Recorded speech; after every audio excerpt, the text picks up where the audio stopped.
Executive Director of Community Engagement here at DD2. I'll do lots of things. I'll do anything for this district, to include carrying piano benches. We're so excited that you're here today for our State of the District. I still see people piling in. The reason I'm vamping right now is because in a second, we're going to have you all rise. We're going to bring in our Ashley Ridge High School AFJROTC color guard that are going to present the colors, and we're going to do the national anthem. And so I don't want stragglers coming in before we do the national anthem. So we're going to make sure everybody gets a seat. Don't be last, Brian. Don't be last. Fantastic. Yes, Ms. Passport, good to go. Thank you so much.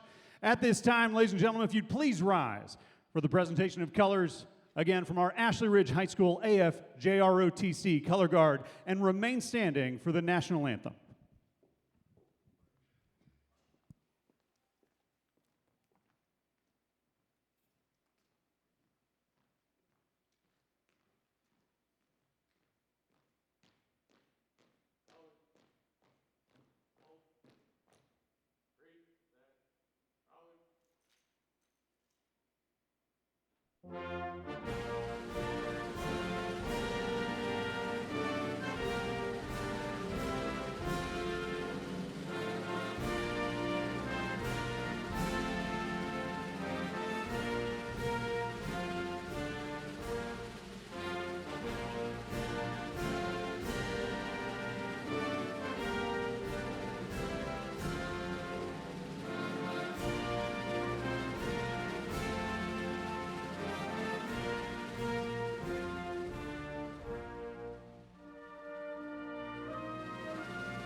Please be seated.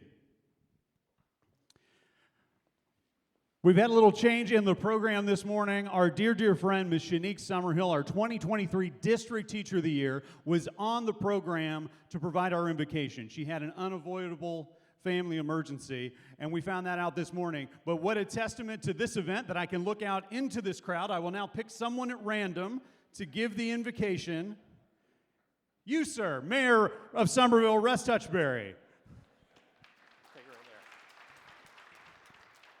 Well, thank you for the opportunity to be a part of this great celebration, but I did hear a sigh of great disappointment in the crowd, so I'm sorry. Well, I'll set the bar low for you, but please join me in prayer, if you will. Almighty God, the source of light and strength, we just pause and give you thanks, Lord, for all the blessings in our life, the gifts that you have given these leaders and these teachers, Lord. We just thank you for them. We thank you for the fact that they're being utilized for your purpose to grow your kingdom. Lord, we ask for your wisdom and strength to be with these leaders and teachers as they continue to carry out your work. We ask for your hedge of protection around them and all those that serve you, Lord. God, as we have so many hardships that occur within our community, within this country, we just ask for you to be near those who are brokenhearted. Let them feel your love. Let them be strengthened by you. Let them feel your peace, Lord. And we just give you all the honor and glory. It's in your name we pray. Amen. Thank you, sir. Next, we'd like to provide our welcoming remarks, Dorchester School District 2 Board of Trustees Chair, Dr. Ashley Wimberly.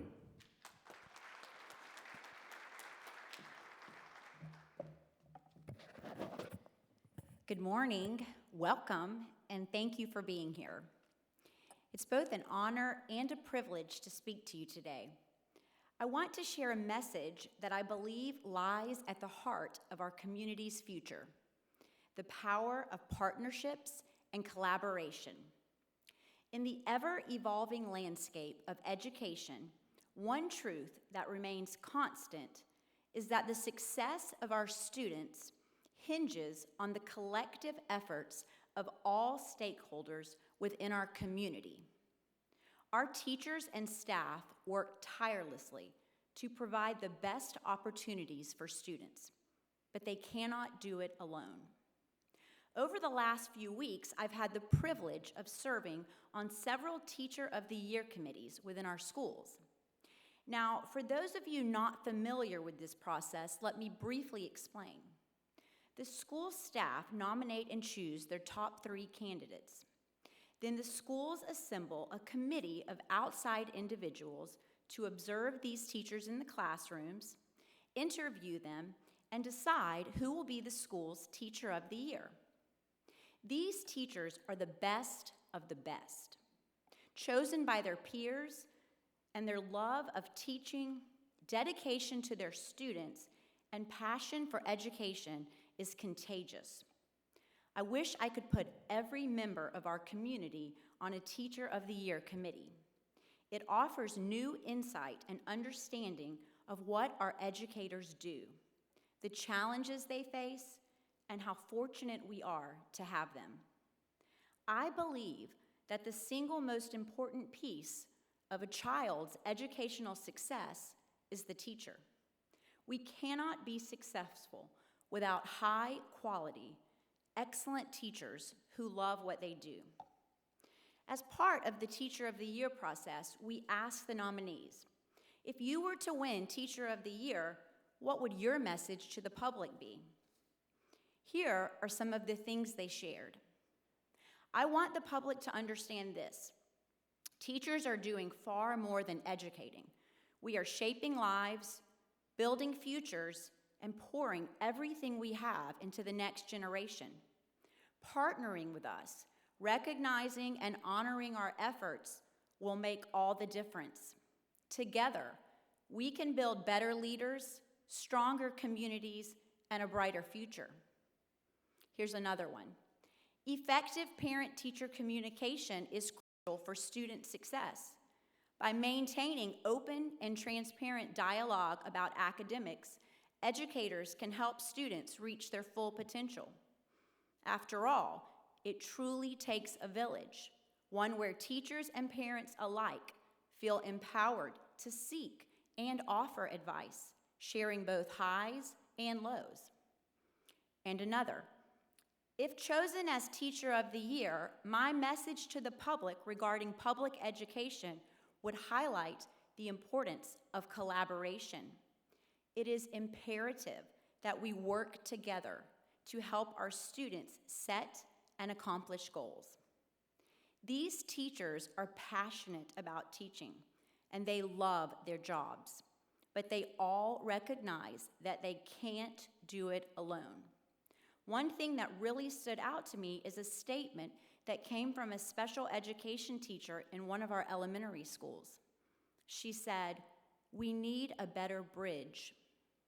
That really made me think, how do we build that bridge? Our teachers need support. Their jobs are challenging, and they love what they do, but they all want people outside of our schools, both parents and community members, to know how much they need your support, your expertise, and your commitment to education.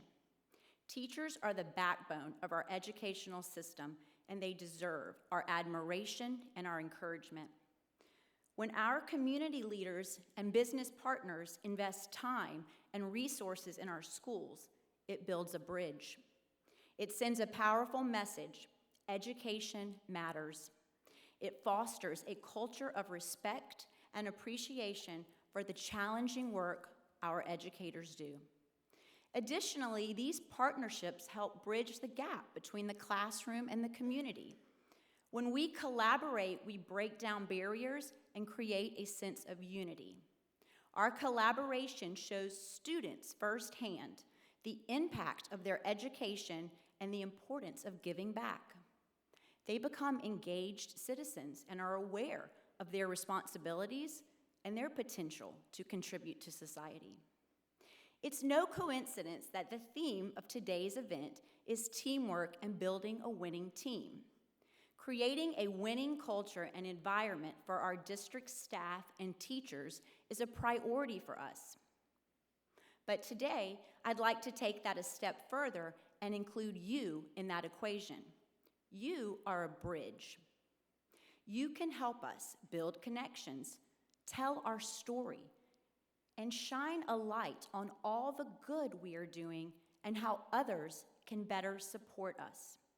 Just by being here today, you are demonstrating your commitment to our district, our schools, our educators, and our students. I hope that after today's presentation, you walk away excited about all the remarkable things that are happening in DD2. But also, I hope you leave with an understanding of how much we appreciate you and how much we need you.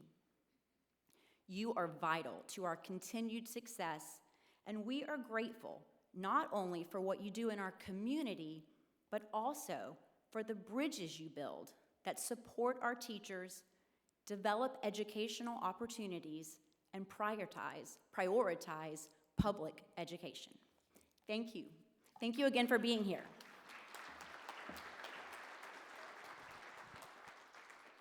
Thank you, Dr. Wimberly. This event is highlighted by student involvement. If you came in early, and I hope you did, you got to see some wonderful students of the Rawlings Middle School of the Arts piano program playing as we all came in.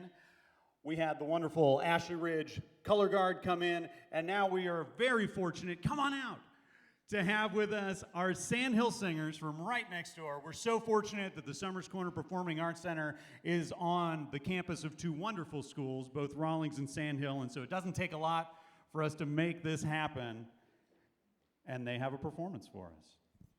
Please, a round of applause for the Sandhill Singers.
the Sand Hill Singers.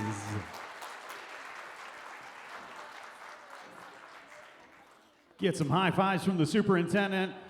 That's very proud principal yelling back there, Mr. Vincent Joy. Give us a wave, Vince. The 2024 National Blue Ribbon School, Sand Hill Elementary. Make sure the back row gets some applause too as they go across. Yeah, keep it going. Keep it going. This is the cutest thing that'll happen this morning, so don't stop clapping. There we go. Fantastic.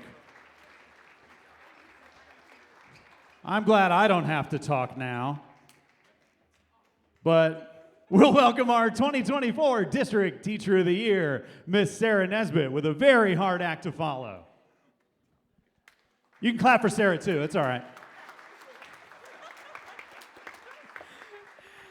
No doubt a hard act to follow. Very, very nicely done. Thank you. Good morning. For those of you that don't know me, my name is Sarah Nesbitt, and I'm a biomedical science teacher at Somerville High School. I also have the esteemed honor to represent the teachers in this amazing district as the 2024 District Teacher of the Year. It is a privilege to speak to such a supportive group of stakeholders who all share the same goal: fostering excellence in education for our students in Dorchester School District 2. Today, I'd like to highlight some of the incredible efforts and accomplishments of our Teacher Forum. This is a group comprised of the current and previous year's Teachers of the Year from all schools in DD2. We are a dedicated team of educators who truly exemplify collaboration, innovation, and a passion for the teaching profession. In July, members of the Teacher Forum had the opportunity to attend Camp St. Christopher at a retreat. It was an enriching and productive experience where we planned for the upcoming year. We set our goals, and we started laying the groundwork for the exciting initiatives ahead. I would like to extend a huge thank you to Dr. Robbins, whose unwavering support made this retreat possible. His guidance and encouragement have been instrumental in shaping the direction of our Teacher Forum and ensuring that we have resources and opportunities to grow. At this retreat, we focused on essential areas such as setting meeting dates, planning fundraisers, developing team building activities, creating passion projects, and organizing our role in convocation. We also had representatives from the South Carolina Education Association and the Palmetto State Teachers Association on hand to help answer questions about the role of these organizations in shaping education in our state. Dr. Robbins joined us as well, taking the time to meet with our new forum members, engage in meaningful conversations, answering questions, and providing insight into the year ahead. One of the most exciting parts of our forum this year has been the development of several passion project committees. These groups have been vital in helping us stay connected, build our community, and engage with our mission in unique and meaningful ways. First, our Teacher Forum Visibility Committee has been working hard to increase our presence within the community and across our schools. Through social media platforms like Instagram and Facebook and biannual newsletters, they've helped keep everyone informed and connected to the work that we're doing. Our Hospitality Committee has been collaborating closely with the DD2 Communications Department to plan the 2025 Teacher of the Year Gala. They have also started planning our harbor cruise and summer retreat with the new Teachers of the Year. They're working hard to ensure that we are able to celebrate and connect in meaningful ways as a team. In the spirit of supporting educators and fostering professional development, our Scholarship Committee has been hard at work reviewing applications for our fall teacher scholarships. This year, 4 $500 scholarships will be awarded. We received 41 applications from teachers who are furthering their education in graduate school. The committee is currently reviewing the applications. These scholarships will go a long way in supporting the professional growth of our teachers, and we are incredibly proud of the impact that this will have. This spring, the committee will be awarding scholarships to graduating seniors who plan to pursue a career in education. The fundraising committee held a successful World's Finest Chocolate fundraiser in the fall, raising funds to support the efforts of Teacher Forum. I still have some left, if anybody wants, well, just see me after. Looking ahead, our spring fundraiser will benefit the Scholarship Fund, and we're excited to discuss further details during our upcoming Teacher Forum Professional Development Day next week. Beyond our work within the Teacher Forum, we've also been active in representing our district and supporting our community. We had a strong presence at the Italian Feast and the Somerville Christmas Parade, working alongside the phenomenal DD2 Education Foundation. Speaking of the foundation, we cannot express enough gratitude for the support that they've given us. They've funded Donors Choose projects, provided a beautiful venue for meetings at the McKissick Museum, and continue to do everything they can to support teachers and students in DD2. We truly have the best education foundation. Looking forward, there are many exciting events on the horizon. Next week, we'll have professional development to collaborate and plan for spring events, followed by a state forum meeting that I will attend at the end of the month. In March, the DD2 Education Foundation will host their big event, which promises to be an incredible celebration of education in our community. Finally, I want to take a moment to express my deep appreciation to Dr. Robbins and the Board of Trustees. Their tireless work and unwavering support for teachers in this district have been invaluable. Thank you for recognizing the work that we do and for helping us advance our mission to provide our students with the best possible education and to continue growing and supporting the incredible educators who make that happen. Thank you for your continued support. Thank you.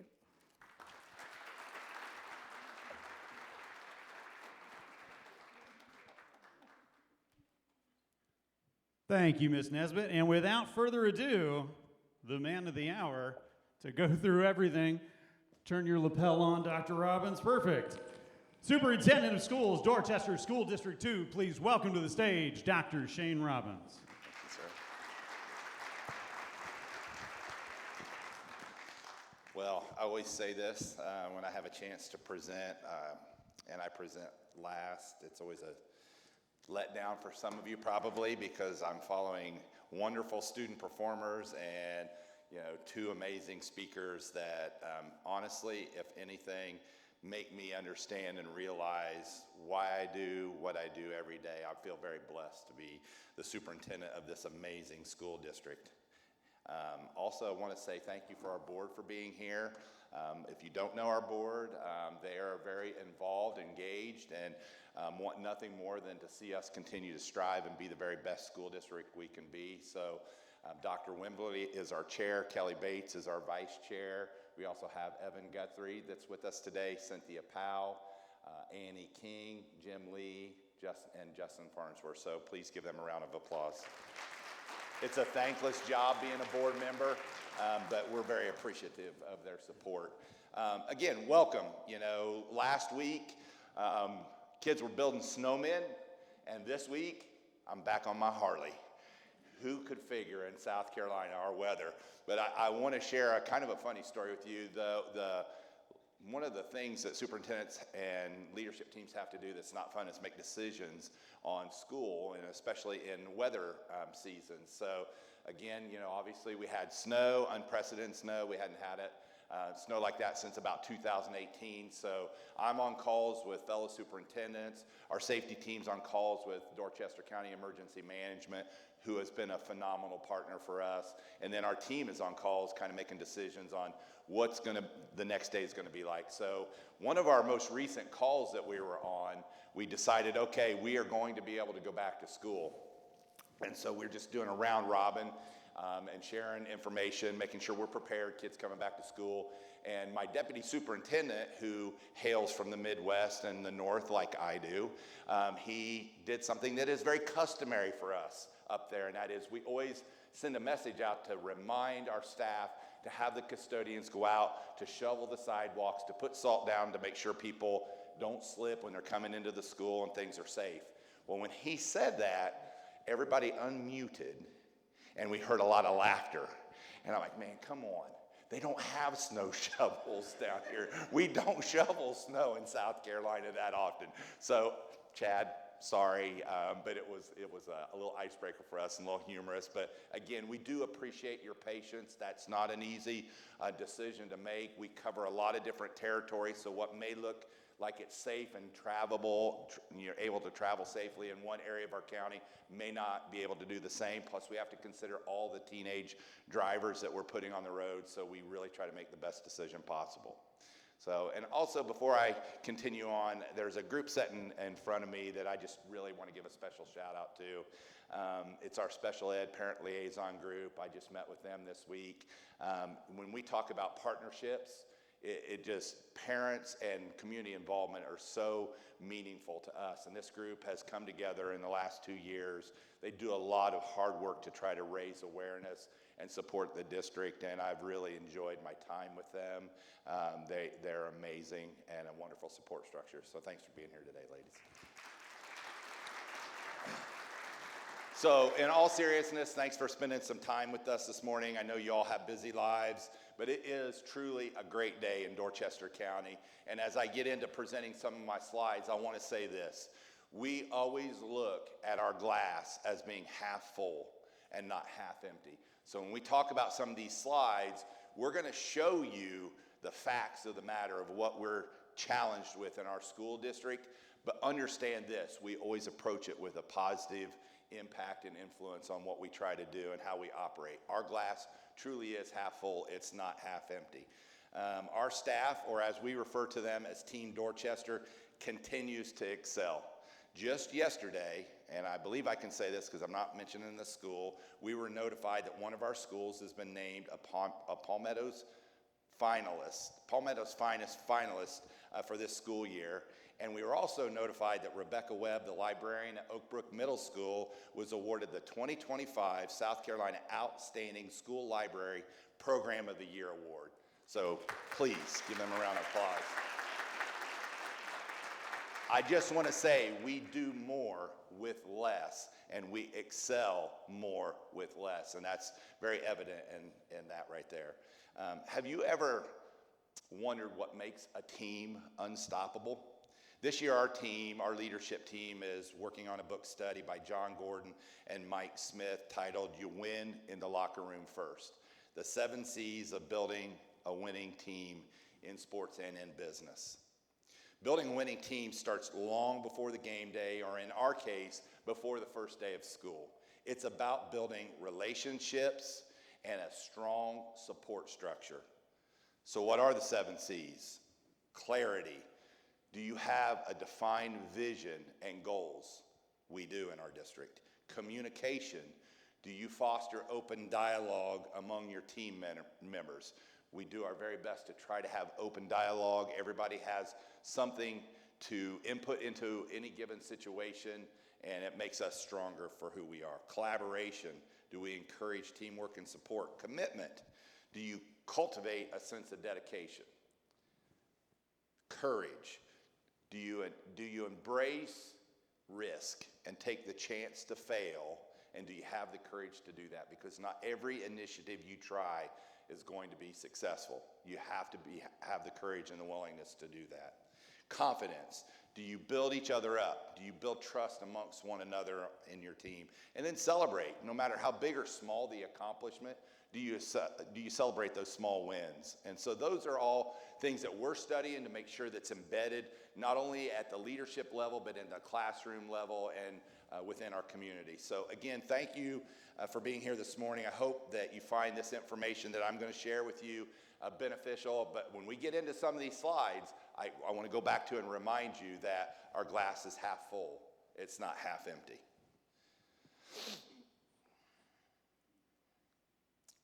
Just going to give you a rundown on some of our metrics that we look at. Last year, during the State of the District, we talked real heavily about the need for a referendum because of the growth of our community.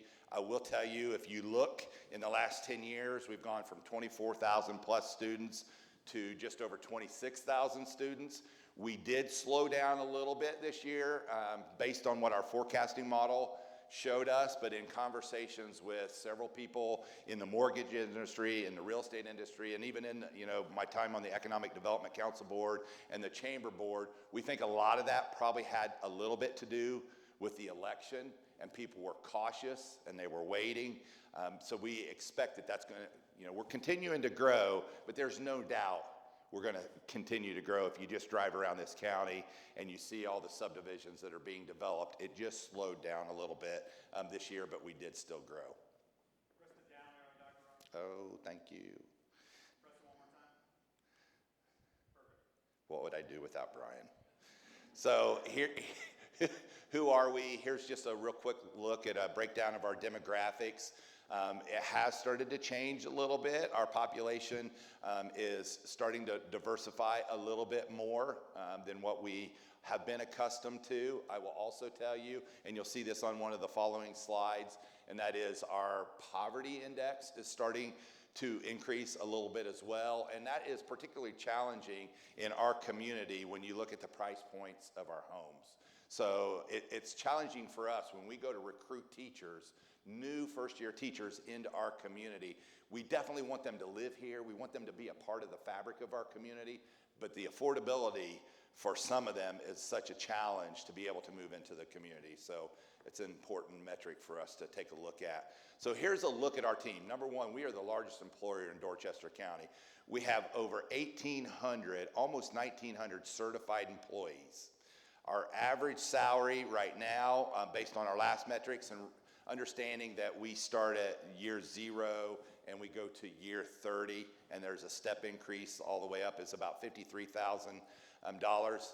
24.5% of our teachers are inexperienced or they're new teachers. 53.6% have advanced degrees, so they have a master's, an EDS, or a doctorate degree. This is one of the things people don't always realize. When we talk about community and we talk about a team, we have over 2,000 classified employees. That's either full or part-time employees. That's everywhere from our transportation people, our food service, nursing, security, maintenance, custodial, technology, secretaries, teaching assistants, paraprofessionals. They are a big part of our school community.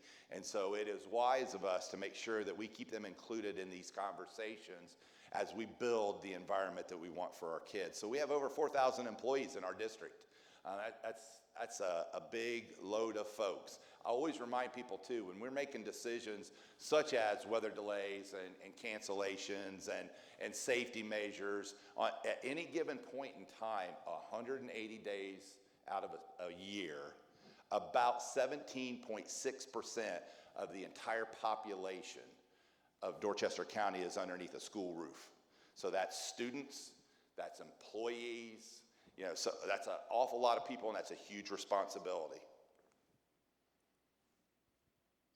Just some areas of excellence. I was reminded to try to keep it a little positive here when I start to talk about some of the operational and financial struggles that we have and challenges. Again, I just shared with you just yesterday 2 awesome recognitions. You heard that in 2024, Sand Hill Elementary School was identified as a national Blue Ribbon school, but we have had 12 Palmetto Finest schools. We have had 5 national Blue Ribbon schools, with Sand Hill being the most recent. We have a finalist. Hopefully that 12 is going to go to 13 this year in terms of Palmetto's Finest. We've got over 90 national board certified teachers. We've had State Teacher of the Year finalists. We've had an elementary principal, State Principal of the Year. Again, you just heard about our school librarian program of the year, and so many more. There's just a lot of things to be proud of in our school district that just makes this a great place to work and learn. All right, so here's some of the glasses half full, glasses half full. This is straight from the South Carolina Department of Revenue and Affairs site, and this is the funding dashboard. And I went in there and I just did a 4-district comparison for you. This shows our expenditures per student. It shows you our revenues per student, our average teacher salary, and the number of students in poverty. And so you can see on the slide, and we'll make these slides available to everybody if you want to see them in greater detail and spend a little more time on them, but you can see that we spend less per student, but we also have much less coming in per student. And I'll explain to you a little bit why here in a second. Our average teacher salary, we have put a tremendous amount of money in teacher salaries in the last 2 years, but we are still one of the lower paying school districts in the low country. And then the number of students in poverty is continuing to grow in Dorchester too. Why is that important? Because that particular population of students require extra resources to make sure that we're meeting the needs that they have to be and meet the profile of a South Carolina graduate. So again, funding dashboard, I really want you to focus on the purple column. The purple column is property taxes that we get from local sources. So if you look, the first school district, Berkeley County, they get about $7,600 per student in local property taxes. Charleston County gets a little bit over $15,000 per student in local property taxes. Then you have Dorchester School District Two at $4,413 per student. And then Dorchester School District 4 gets $7,614. So you see the discrepancy of revenue per child based on Act 388 and the property tax formula that we have in South Carolina. It's very disparaging, and it makes it very difficult. Where you at, Ryan? I like to play a little bit. So expenses, and this is to me, this is an area of excellence. Berkeley County is spending about 48% of their revenue on instruction. Charleston County, 44% on instruction. Dorchester 4, 42% on instruction. And then you have Dorchester 2, and we're spending 51% of our revenue on instruction. So the reason I share that with you is to share with you that we truly value what's going on in our classrooms. You know, if you look at, well, go back up, I wasn't finished. We truly value what's going on in those classrooms because if you look at the 51%, you also see that in instructional support we have another 12%. So 63% of our money is going directly into the classroom. You look at operations, we're spending the least percentage on our operations. So that's the maintenance of our buildings. That's all those ancillary resources that we have. We're spending the least amount on leadership. We're at 7%. So we're pretty slim and lean on the bone when it comes to leadership in our buildings. And at the district level, we are focusing as much as we can on what's going on specifically in the classroom. Thank you again to one of the parents that I have the pleasure of working with. She shared her property tax relief bill with me. Why am I sharing this with you? For people who are new to the state, may not understand really truly the impact of Act 388 when they look at their property tax bill. So what you'll see here is what is being collected for school operations. If you look at school operations and you look at school vocational, that gives you a number, $4,172. That's what's on your tax bill. What some people fail to see is this next one, and that is the credit you get on your tax bill. So that equals $0 that come to the school, and that is courtesy of Act 388. And again, I'm not disparaging Act 388. I'm just saying this is the fiscal impact it has on school districts. So back to, we're spending a larger amount of our money on instruction and putting it into the classrooms. When we look at our cash flow, we are doing our very best to stretch a penny into a dollar, right? And so we look at what our trends are throughout the course of the year, and we have a board goal of keeping our cash reserves at about 18%. Well, not at about, at 18%. The recommendation, the accounting recommendation is to have 16.67%, 2 months of operating cash in your coffers at any given point in time. So we are there. That gives us an idea of what our spending habits are, what monies we may be able to utilize to put into salaries, what monies we may be able to utilize to do other things in terms of people and programs in our school district.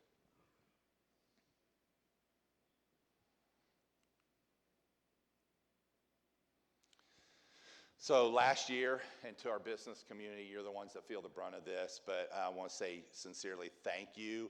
We were able to pass a $200 million referendum to build schools where we need help, where we need capacity to add on to schools, and then to renovate some schools that are in some dire needs.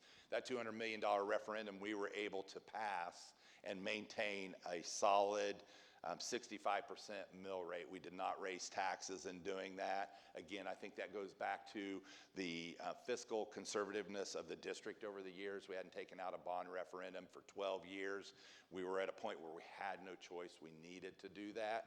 So we are still retiring debt, but we're taking on new debt, but keeping that tax rate very stable.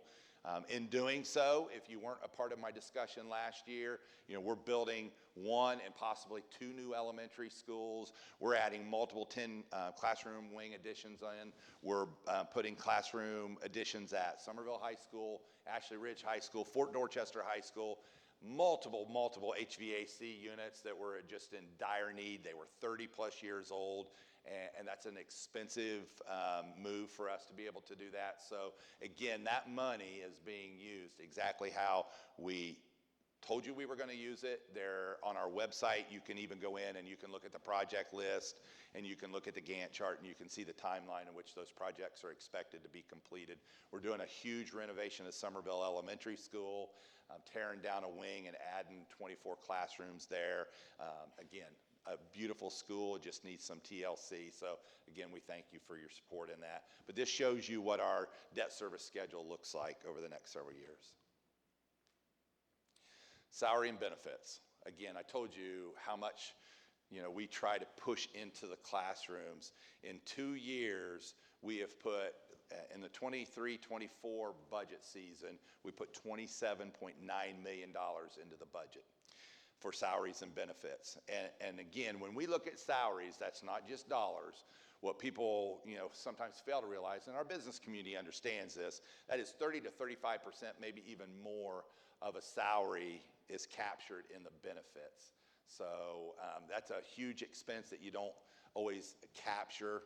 We've put salary money into bonuses to try to encourage people to stay, to reward them for being long-term employees of the district, signing bonuses. We also had new positions. Then in 24-25, we put another $26 million into our budget. We completely revamped our extracurricular and co-curricular activity schedule to tie it to the salary schedule, to make sure those people that are going above and beyond, working with our kids and our students outside of the classroom, are getting the compensation that they deserve and that they need. So again, we increased our budget 12% last year, the year before last, another 7.73% this year. And you can see in that green box all the things we've tried to do to tell people we value them in our community and in our school district. Signing bonuses for our special ed teachers, for new teachers, longevity bonuses for teachers who have chose to stay with us over a period of time. Not forgetting our classified staff employees. We put 4% into raising their salaries. And again, just adding additional positions throughout the district as our enrollment grows. So again, kudos to our board for supporting our initiative to try to drive as much money as we can into the budget. We've eaten into our cash reserves to keep it steady at around that 18% mark. So whenever we're over 18%, we know that's money that we can push into salaries and benefits and try to continue to raise those salaries. Most of you already know. You read the news. You've seen what's happening with our neighbors and the amount of money they're putting into their salaries. We can only do what we can do. And I'll go back to that one slide where you see me stretching the dollar. We're stretching that dollar as far as we possibly can. Last year, we did a great job of trying to eliminate expenses that we thought we could get by with by cutting, certain areas in the school district and in our budget. But we always try to protect people and programs. I always say the 2 P's, people and programs. And so that's the one thing that we can't deter from in terms of our approach to making sure we're doing everything we can for our employees, because it's the people who make the place, not the place that make the people. And that's why we think we're special, is because of what comprises Team Dorchester. And then again, kind of what I shared with you earlier, here you can see a snapshot on where these housing developments are occurring. But here's some challenges and successes. Obviously, we are the 6th lowest funded school district in the state of South Carolina. based on the funding model that exists. Our teacher salaries continue to rank near the bottom of the low country, and we've put a tremendous amount of money in salaries. People are just putting more into salaries, and we just can't keep up with them based on our funding formula. Our housing development's causing overcrowding in a certain portion of our school district. We all know where that's at, and so we're trying to manipulate and meet the needs of that part of our community so that those classrooms aren't overburdened. But there are some positives. Like I said, the community, y'all overwhelmingly supported our referendum.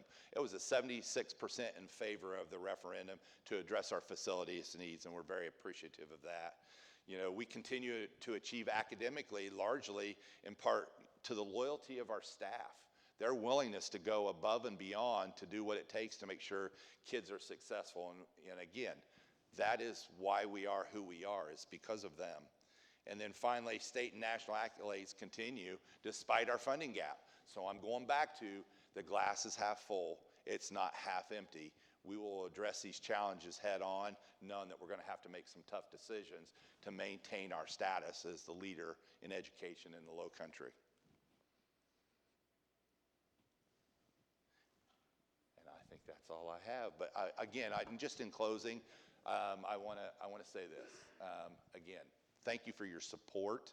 You know, our business partners and our business community are amazing. We appreciate everything you do for us. Our job is to create that profile of a South Carolina graduate for some of those kids who are not going into higher ed and they're not leaving for military service. They're going to go to work in your businesses. We're here to partner with you to try to make sure we're producing graduates that are going to be great employees for you. And I'll just say this. We know that part of that challenge, as I've been in chamber boards for a lot of years, is not necessarily the technical skills that they bring. You're going to train them in some of those technical skills. It's the soft skills, their ability to work in teams, their ability to collaborate, to show up to work on time. When we went into the COVID era in 2020, we lost a lot of that.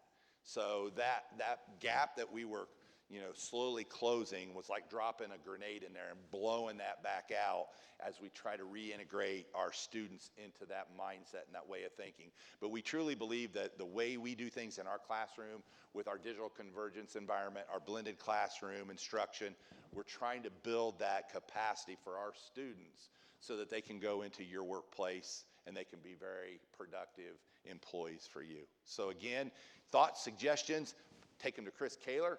He's the president of the chamber board. He'll take them and he'll make me listen to them. But we're here to support you. And again, we thank you so much for your partnership and thanks for being here this morning. Dr. Shane Robbins, our superintendent of schools. Boy, look at that face. Look at that face. If you don't know Ralph Hayes, you need to get to know him. As the executive director of our educational foundation, he will light you up in a way that perhaps only the Sandhill Singers can light you up. You know, Brian, earlier you said the most adorable thing this crowd was going to see today was the Sandhill Singers, and then you challenged them by putting a 20-foot picture of my face. So, you know. Those kids are gone, right? They're not here anymore? Okay, Ralph, the cutest thing you're going to see today. Thank you, Brian, Dr. Robbins. It is absolutely an honor to get to speak to this crowd every year for our business partners and at the State of the District because we have such a diverse group who invest in our community and what we're doing, and that's always represented here. From partners who started their businesses right here in our community, like Ronnie and Company or Tupper Builders, or new friends who are coming in like Google. We have all different types of partners who are putting a footprint in our community through our schools and understanding that an investment in our schools is really an investment in the community as a whole. So we really just want to thank you for that. As Dr. Robbins outlined, we're poised for growth. And as the positive one, I want to make sure we understand that with that growth is opportunity. We do have the best schools in the community. All those people who are moving here from Indiana, like Dr. Robbins, when they look on Zillow and Realtor and things, in bold, all caps letters, it'll say zone for DD2 schools. This is where people want to send their kids to school because of what we offer. And that is possible because of the people like you who make that happen. And as the Education Foundation, we're fortunate that with your generosity, we're able to fund things to our educators frequently.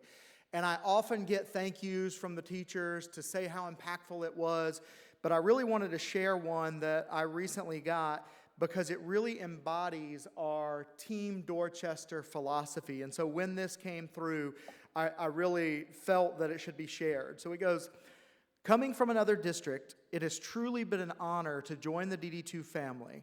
I come to work every day, beyond excited to be here, and so thankful for the positivity and support within the district. Thank you for everything you do to make DD2 such a wonderful place to be and work. I could go on and on about how thankful I am to be here and to be part of such an impactful foundation and district, but I will simply say thank you. That was from Miss Morgan Johnston from William Reeves Elementary School. And when Dr. Robbins shows these slides that show the disparity between funding between Dorchester District 2 and our neighbors, I want to point out that quote is the differentiator. That is what we have been able to maintain doing throughout the financial challenges that we've had. When an educator says to us, they've been somewhere else, but when they're in DD2, they feel like they're home and they feel like it's a family. That's not something you can just replicate, not even with dollars. That's something that is a true culture of care that starts with Dr. Robbins, our school board, and trickles down. And we just want all of our business partners to understand that we're able to do that because of your continual investment in our schools. So thank you for that. And I really just wanted to leave you with two things today, and they were actually both hit on in earlier speakers, so I'm going to be quick. One, heed Dr. Wimberly's advice. As a business partner who already knows how impactful it is to be investing in our schools, make sure you're telling your peers. Make sure you're telling the other industry people within your network that you know, hey, did you know that you could give a tax-deductible donation to the school district the same way that you can to other charities? Make sure you're telling your neighbors, hey, the same way you give to the other nonprofits, did you know that you could give to the school district and it impact thousands and thousands of teachers and students each year? Use your will as a community leader and a business leader to make sure you're pushing that to your peers. And then also, thank you so much, Ms. Sarah Nesbitt. Make sure that on March 8th, you are attending the big event. It is absolutely the best event in our area each year. If you have not already purchased your tickets or gotten your sponsorships, we have a few more weeks to do that. When you exit today, there will be a sign there. Scan the QR code or just look up the school district or the foundation online. You'll find that information. But that event every year truly is, as Sarah said, a celebration of the educators in our district. And we need you there. We need you there if you're buying an individual ticket, if you're buying a sponsorship, because that brings in a lot of money every year that we're able to fund those projects that make people like Ms. Johnson be able to have that feeling that she's at home every day. Thank you so much, guys.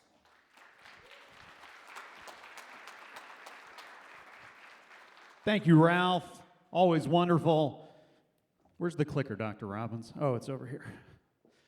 That's it, everybody. This is our 2025, our third annual State of the District. This is always a hallmark event. We hope that it provides value to you. It provides a great value to us, especially when we connect it with our business partner breakfast. We get a lot of great faces in the room. And so as we depart this morning, again, another round of thank yous to our school and district administrators in the room, to our business partners, to our elected officials, to our, start the applause, Ms. Powell, to our board of trustees, to our friends in the media who are always so kind to us.